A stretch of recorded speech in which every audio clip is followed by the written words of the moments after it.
আসসালামু আলাইকুম, সবাইকে স্বাগতম আজকের ব্লগে। আজকে আপনাদেরকে দেখাতে যাচ্ছি আমরা কাতারি বাসাতে কি রান্না করতেছি এবং কি একটা কাতারি বাসাতে প্রতিদিনের আয়োজন সম্পূর্ণ দেখতে পারবেন আজকের এই ভিডিওতে। সবাই সাথে থাকবেন। আজকে আমরা কি কি রান্না করতে চলেছি সম্পূর্ণ আমরা তুলে ধরবো এই ভিডিওর মাধ্যমে। আশা করি সবাই সাথে থাকবেন, আমাদের ভিডিওটা সম্পূর্ণ দেখবেন এবং ভিডিওটা কেমন হলো আপনাদের মন্তব্য কমেন্ট বক্সে জানিয়ে দেবেন। তো বন্ধুরা, কাতারি বাসাতে কি কি রান্না করতে হয়, আমরা আজকে প্রথমে রান্না করতেছি বিরিয়ানি, আর সাথে হারিস বসিয়ে দিয়েছি, আর সাথে কিছু মাংস সিদ্ধ করতেছি হারিসে দেওয়ার জন্য।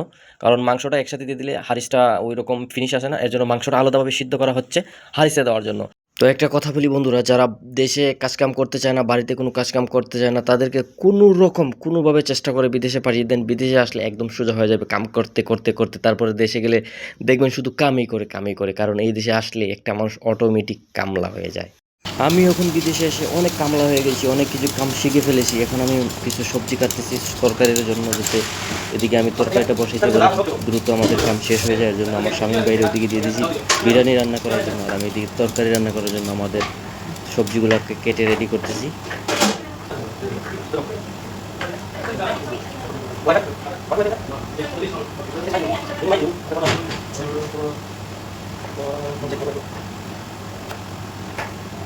এই দেখুন চিকেন বিরিয়ানি চলতেছে,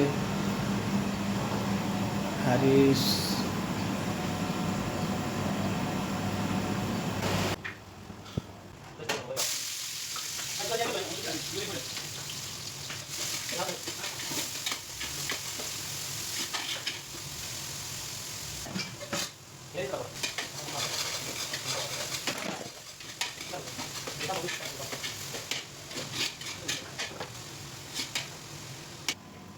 আমি ভাই এখন সিদ্ধ মাংস ছড়াইতেছে হারিসে দেওয়ার জন্য। মাংসটা সিদ্ধ হয়ে গেছে, এখন হারিসে দিয়ে দিলে মাংসটা একদম একুরেট।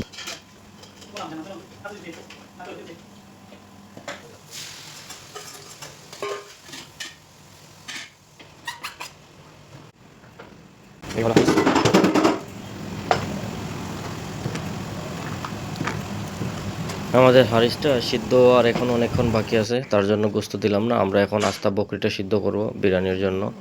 তো স্বামী ভাই ইতিমধ্যে বকরিটা নিয়ে আসছে, পানিতে একটু ধুয়ে তারপরে আমরা ডেকে দিয়ে দিব।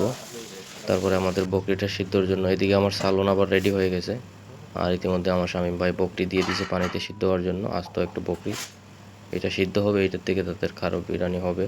বকরির দুইটা পাও একসাথে বেঁধে দিলে বকরিটা সিদ্ধ হওয়ার পরে যখন লুজ হয়ে যায় তখন মানে ছুটে যায় না, থাকে। এর জন্য বকরিটা আমরা দুই পাও বেঁধে দেই। আর এখানে অনেকক্ষণ সিদ্ধ দিতে হয়, 4-5 ঘন্টা সিদ্ধ দিতে হয়, আর নাইলে আস্ত বকরির ভিতরে সিদ্ধ হয় না।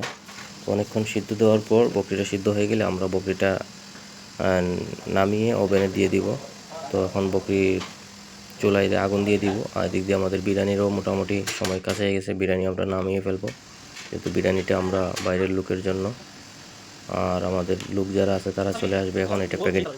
এখন আমি হারিসটাকে ড্রিল মেশিন দিয়ে ভালোভাবে ফিনিশিং করব। খুব ভালোভাবে ফিনিশিং না হলে আবার হারিসটার টেস্ট আসবে না। খুব ভালোভাবে ফিনিশিং হয়ে গেলে আমি এটাকে ঢেকে দিব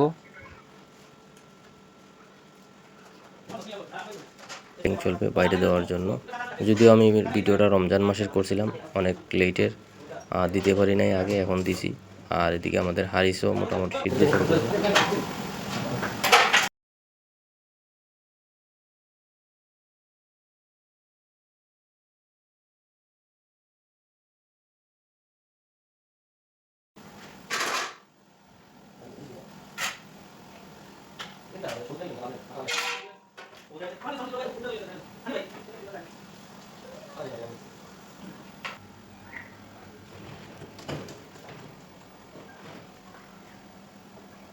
কখন খুললেন এটা?